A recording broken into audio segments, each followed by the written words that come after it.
J'ai une pensée pour les victimes des attentats du 13 novembre à Paris et à Saint-Denis. Parce que Salah Abdeslam est directement lié à la préparation, l'organisation et, hélas, la perpétration de ces attentats. Je pense aussi aux familles qui attendaient cette arrestation, comme d'ailleurs de tous ceux qui ont pu, de près ou de loin, participer à cet abominable attentat.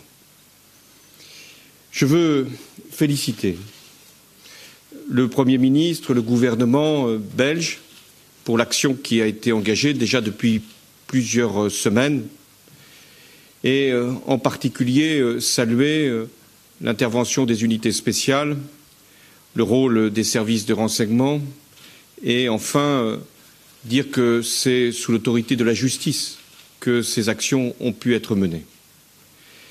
La coopération entre la France et la Belgique, depuis ces attentats, mais même avant ces attentats, a toujours été intense. Elle a fait, une fois encore, la preuve de son efficacité, même si ça a été long. Et parce que ce n'est pas non plus fini, nous devons continuer à agir.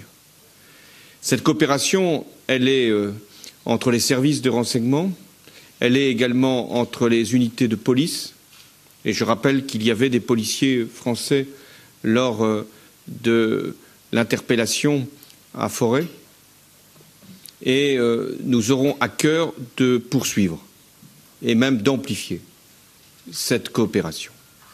Cette coopération est également judiciaire.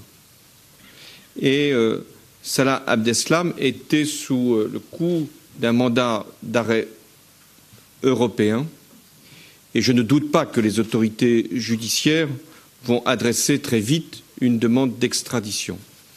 Et je sais, parce que ce n'est pas la première fois que nous aurons à faire cette démarche, que les autorités belges y répondront le plus favorablement possible et le plus rapidement possible. Et je veux ici en remercier le ministère de la Justice belge.